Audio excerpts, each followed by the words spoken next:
Hello friends, இன்னைக்கு நம்ம சமையல் புக்கில் கேரமல் சாஸ் எப்படி பண்ணுறதுன்னு பார்க்க போகிறோம்.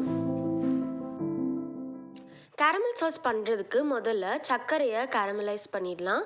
அதுக்கு ஒரு அடிகனமான பாத்திரத்தில் 3/4 கப் சர்க்கரை சேர்த்து அதோட 2 டேபிள் ஸ்பூன் தண்ணி ஊற்றிட்டு நல்லா லோலேருந்து மீடியம் ஃப்ளேமில் வச்சு சர்க்கரையை நல்லா கரைச்சி எடுத்துக்கோங்க. அடிகனமான பாத்திரத்தை யூஸ் பண்ணாதான் சர்க்கரை டக்குன்னு தீஞ்சி போகாமல் இருக்கும்.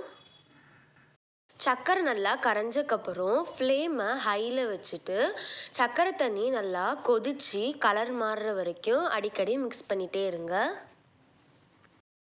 சர்க்கரை தண்ணி நல்லா இந்த மாதிரி கோல்டன் ப்ரௌன் கலரில் வந்த உடனே ஃப்ளேமை லோவில் வச்சுட்டு நுரையெல்லாம் அடங்குற வரைக்கும் மிக்ஸ் பண்ணிகிட்டே இருங்க. நுரையெல்லாம் அடங்கின உடனே இதோட 2 டேபிள் ஸ்பூன் பட்டர் இல்லைனாட்டி நெய் சேர்த்து நல்லா மிக்ஸ் பண்ணிக்கோங்க. வெண்ணெய் நல்லா உருகி சர்க்கரை தண்ணியோட சேர்ந்து நல்லா கலந்து வந்த உடனே இதோட 1/2 கப் ஃப்ரெஷ் க்ரீம் சேர்த்து நல்லா மிக்ஸ் பண்ணிக்கோங்க. ஃப்ரெஷ் க்ரீம் ரொம்ப சில்லுன்னு இருக்கக்கூடாது, நல்லா ரூம் டெம்பரேச்சரில் இருக்கிற ஃப்ரெஷ் க்ரீமாக யூஸ் பண்ணிக்கோங்க. ஃப்ரெஷ் க்ரீம் சுகர் சிரப்போட நல்லா கலந்து ஸ்மூத்தாக வர வரைக்கும் மிக்ஸ் பண்ணிக்கோங்க. சாஸ் உங்களுக்கு தேவையான அளவு திக்னஸ் வந்தோடனே ஸ்டவ் ஆஃப் பண்ணிடலாம்.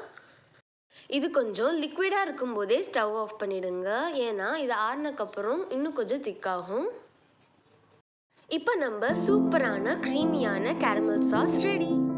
இதை கேக்ஸ், ஐஸ்கிரீம்ஸ், பாப்கார்ன்ஸ், டெசர்ட்ஸ் அந்த மாதிரி இதோட சேர்த்து சாப்பிடும்போது ரொம்ப சூப்பராக இருக்கும்.